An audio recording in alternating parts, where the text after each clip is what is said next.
Ironinya para wakil rakyat, jangankan bicara kemaslahatan umat, apalagi mengikuti syariat, baru bicara larangan khamr saja masih dibenturkan dengan keuntungan yang bisa didapat. Padahal semua umat muslim sepakat dan jelas dalam syariat bahwa khamr hukumnya haram. Tapi begitulah yang mereka lakukan, mengagungkan kedaulatan yang mereka letakkan di tangan rakyat, bukan pada syariat. Seolah boleh melawan ketetapan dan bisa mendiskusikan larangan Tuhan. Mereka bermaksud membuat RUU minuman beralkohol, ingin bicara tentang pelarangan, tapi faktanya yang dibahas malah tentang keuntungan. Mereka khawatir kehilangan kekayaan. Dikatakannya pelarangan minuman alkohol mengancam bisnis. Tentu saja pernyataan mereka menjadikan negeri ini semakin miris. Padahal dalam Al-Quran Allah Subhanahu wa Ta'ala telah berfirman, "Wahai orang-orang yang beriman, sungguh minuman keras, berjudi, berkurban untuk berhala, dan mengundi nasib dengan anak panah adalah perbuatan keji dan termasuk perbuatan setan. Karena itu, jauhilah perbuatan-perbuatan itu agar kalian beruntung."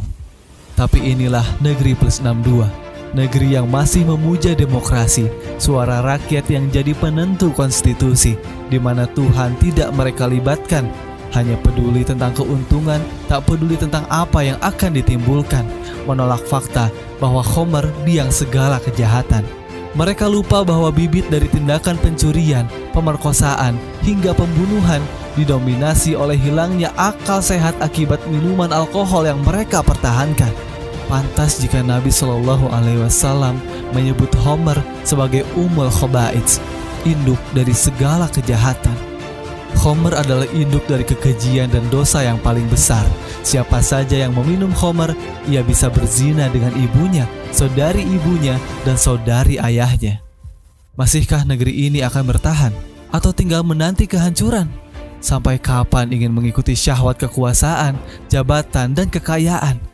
Sungguh ironi jika hukum Allah Subhanahu wa Ta'ala yang semestinya diterima dengan penuh keimanan malah ditimbang dengan hawa nafsu manusia.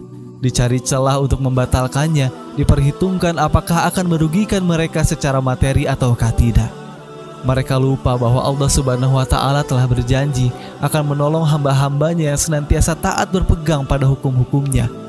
Tidakkah kita rindu terhadap penerapan syariat secara keseluruhan, di mana para pemimpin mengedepankan kemaslahatan dan keadilan, mengikuti hukum yang telah Allah tentukan, hukum yang melindungi akal sehat manusia, terjamin adil dan menyelamatkan syariat Islam.